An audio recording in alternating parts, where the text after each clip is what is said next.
भारत के स्वदेशी light combat helicopter यानी LCH प्रचंड ने तुर्की के घमंड को बुरी तरह से चकनाचूर कर दिया, जिसने अपने T-129AT के हेलीकॉप्टर को लेकर बड़े बड़े दावे किए थे। वह भारत के LCH प्रचंड के आगे बुरी तरह से पिछड़ गया। खास बात है कि नाइजीरिया, जो अपने सैन्य बेड़े को मजबूत करना चाहता है, वह अब भारत के LCH प्रचंड को अपने बेड़े में शामिल करने की दिशा में आगे बढ़ रहा है। LCH प्रचंड भारत के HAL यानी हिंदुस्तान एरोनॉटिक्स लिमिटेड द्वारा निर्मित एक अत्याधुनिक हल्का हेलीकॉप्टर है। यह हेलीकॉप्टर न केवल हल्का है बल्कि ऊंचाई पर उड़ान भरने की अद्भुत क्षमता रखता है। यह दुनिया का इकलौता हेलीकॉप्टर है जो इतनी ऊंचाई पर युद्ध क्षेत्र में काम कर सकता है। इसके मुकाबले में तुर्की का T-129AT के हेलीकॉप्टर खड़ा था, जिसे तुर्की ने बहुत बड़े दावों के साथ पेश किया था। लेकिन जब बात युद्ध क्षमता की और प्रदर्शन की आई तो भारत के LCH प्रचंड ने तुर्की के सभी दावों को गलत साबित कर दिया। नाइजीरिया, जो अपनी सेना को उग्रवाद और आतंकवाद से निपटने के लिए आधुनिक बना रहा है, भारत के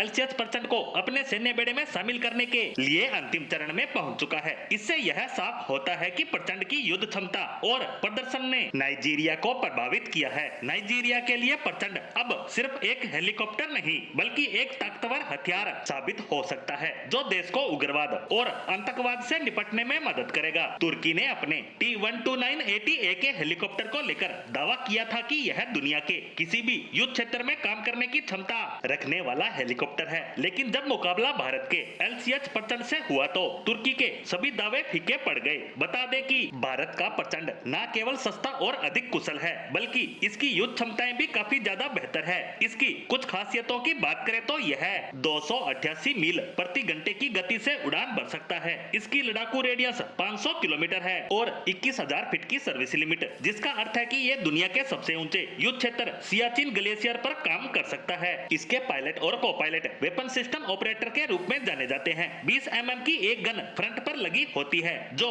2 किलोमीटर तक की दूरी से प्रति मिनट 800 राउंड फायर करने में सक्षम है। स्टंप विंग पर 70 mm रॉकेट पॉड लगाया गया है, जिसकी डायरेक्ट फायरिंग रेंज 4 किलोमीटर और इनडायरेक्ट फायरिंग रेंज 8 किलोमीटर है। ये तो थी इसकी कुछ खासियतें, लेकिन इस समझौते से भारत की रक्षा निर्यात क्षमताओं में एक नया अध्याय जुड़ने जा रहा है। भारत अब न केवल अपने लिए बल्कि दूसरे देशों के लिए भी अत्याधुनिक सैन्य उपकरण बना रहा है। प्रचंड के इस सौदे से ये बात साबित हो जाएगी कि भारत तुर्की जैसे देशों को वैश्विक हथियार बाजार में कड़ी टक्कर दे रहा है, क्योंकि भारतीय हेलीकॉप्टर तुर्की के हेलीकॉप्टर को हर एक मोर्चे पर पछाड़ चुका है। युद्ध क्षमता हो या प्रदर्शन हो या फिर कीमत, प्रचंड ने अपनी श्रेष्ठता को साबित किया है और नाइजीरिया के साथ भारत की ये डिफेंस डील एक मील का पत्थर साबित होने वाली है। इसी के साथ LCH प्रचंड की डील से जुड़ी हमारी आज की पोस्ट को यहीं विराम देते हैं। धन्यवाद।